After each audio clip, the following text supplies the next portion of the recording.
আলী রাদিয়াল্লাহু তাআলা আনহু যখন বললেন, ফাতেমা তুমি কি দরজায় দাঁড়ায় থাকো নাকি?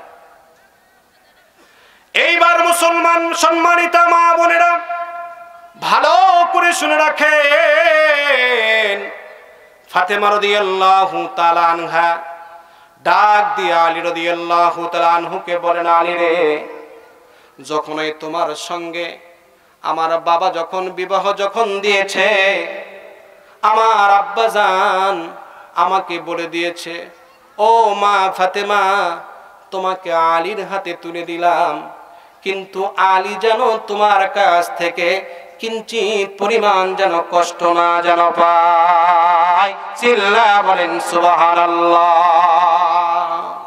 ফাতেমা রাদিয়াল্লাহু তাআলা আনহা বলেন, আলী রে, যখন আমাকে তোমার হাতে যখন তুলে যখন দিয়েছে বিশ্বনবী মুহাম্মদুর রাসূলুল্লাহ সাল্লাল্লাহু আলাইহি ওয়াসাল্লাম, তখনই আমাকে বলে দিয়েছে, ও মা ফাতেমা, আলী যেন কোন সময়ের জন্য যেন তোমার কাছ থেকে কষ্ট না যেন পায়।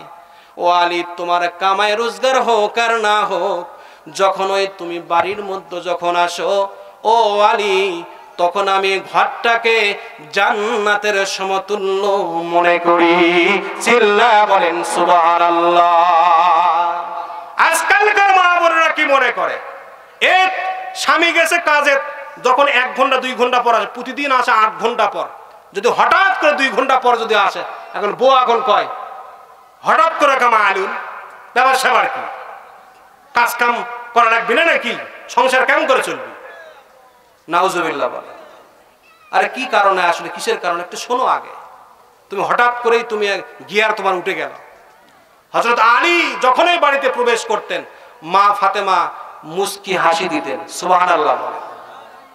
মুস্কি হাসি দিতেন। সম্মানিতা মা বোনেরা, যদি আজকেই এই রজনীতে আপনার যদি ইন্তেকাল যদি হয়, আর স্বামী যদি এই মাহফিল থেকে যদি বলে, হুজুর জানাজার নামাজে যায় বলতেছে, যেখানে লোক পায় সেখানে বলতেছে, ও ভাই, ও চাচা, ও হুজুর, আমার বিবি আমার কাছে সোনায় সোহাগা ছিল, ও হুজুর আমার বিবি আমার কাছে সোনায় সোহাগা ছিল, আল্লাহ তাআলা সহ্য করতে পারেন না, সঙ্গে সঙ্গে জান্নাতের পোশাক পরায় দিবেন।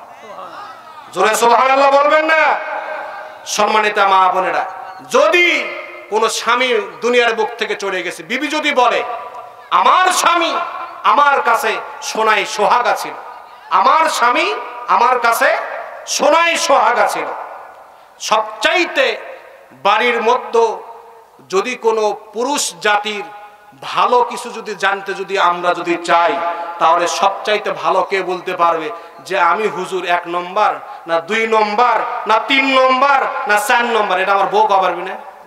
কথা বলা পারবে কি পারবে না? প্রত্যেকটা বিবি বলতে পারবে যে আমার স্বামী 1 নম্বর না 2 নম্বর না 3 নম্বর। যদি কোনো স্বামী সাক্ষী যদি দেয় আমার বিবি আমার কাছে সোনায় সোহাগা ছিল, ওই সম্মানিতা মা বোনেরা আপনারা ভালো করে শোনেন। 1 নম্বরের কাজ হলো 4 দেওয়ালের মাঝখানে থাকবেন। আপনারা তো 4 দেওয়ালের মাঝখানে থাকতে চান না, আপনারা এখন মাঝে মাঝে মিছিল বের করেন। দেখবো এবার জগৎটাকে, মানে 2 হাত তুলে তুলে মিছিল, মানে যা কিছু আছে সব ঝুঁকে মিছিল, মানে বিশাল মিছিল করেছে, ক্ষমতা ওরা আঁকড়ায় নিচ্ছে। কথা বলেন ঠিক কি না? এরকম করে। কিন্তু ভালো করে বুঝে থাকেন যে এই জিনিসগুলো ভালো করে বুঝেন যে 4 দেওয়ালের মাঝখানে থাকবেন, স্বামীর জন্য দোয়া করবেন, সন্তানের জন্য দোয়া করবেন, দেখবেন আপনার সংসারে আল্লাহ পাক রহম নাজিল করবেন। আপনি তাসবিহ তাহলিল পড়বেন, আপনি শালীন পোশাক পরবেন। কিন্তু আজকে আমাদের যুবক ভাইরা, বাবার বয়সের মানুষেরা, প্রত্যেকটা পরিবারের প্রত্যেকটা পুরুষ হলো সরকার। কথা বলেন ঠিক কি না? আমরা পুরুষরা আমাদের কোমরে শক্তি নাই দেখে আমাদের বউয়ের দ্বারা আমরা হলো ভাত সাজে নিয়ে বেড়াই, গরু চুরি নিয়ে বেড়াই। মন খারাপ করতেছেন নাকি? মন খারাপ করতেছেন? এগুলি বাদ দেন। মহিলা মানুষ এনারা হলো বরকতের, এরা সম্পদ। আল্লাহ রসুল বলছেন এটা পুরুষের জন্য করে সম্পদ। এই সম্পদটাকে সঠিকভাবে ব্যবহার করা। এরা যখন জমিনে জমিনে ঘোরাফেরা যখন করবে, জমিনের বরকত আউট হয়ে যাবে। আপনার বিবি এখন আপনি এখন মনে করতে, হুজুর আমার বউ তো দেখতে তো তেমন সুন্দর নয়। ভালো করে শুনে রাখেন, সাবানের প্যাকেটত যখন দেখি হাইরে চকচকা, শ্যাম্পুর প্যাকেটও যখন থেকে হাইরে চকচকা, বাড়িতে আসে যখন থেকে এটা তো ভূতনি। কথা বলছেন? এই জন্য মন আর চাই না, এই জন্য খালি মন খালি উড়ু উড়ু করে। সম্মানিত মা বোনেরা, আপনাদেরকে একটা মেসেজ দিয়ে যাই, ওয়াজটা ভালো করে শোনেন। আপনাদের স্বামীরা যেরকম আলতা, লিপস্টিক, সোনো এগুলি কিনে দিছে, পাউডার, এগুলি আপনারা মাখবেন, সোনো মাখবেন, পাউডার মাখবেন, লিপস্টিক মাখবেন, মেহেদি দিবেন, সবটাই দিবেন। আমি হুজুর কোনোটাই হারাম বলবো না। কি জন্য বলবো না? যে আপনি সাজবেন আপনার স্বামীকে দেখার জন্য করে। কথা বলে ঠিক কিনা? আপনি সাজবেন আপনার স্বামীকে দেখানোর জন্য করে। খালাতো ভাই, মামাতো ভাই, ফুফাতো ভাই, গ্রামের বন্ধু বান্ধব, এগুলোকে দেখানো হারাম। এগুলোকে দেখার জন্য করে তোমাকে সাজতে বলি নাই। তুমি তো সাজো না, তো তোমার স্বামী পরকিয়া করবে না তো কে করবে? এখন তুমি এখন আমার কাছে দেখো, হুজুর আমাকে একটা তাবিজ দাও। কি করবা? আমার স্বামী আমাকে ভালোবাসে না। ভালোবাসবি কোত্থেকে রে? তুই তো তোর স্বামীর দেখে সাজিসি না। যেগুলা কিনে দিছে ওগুলা পরিস।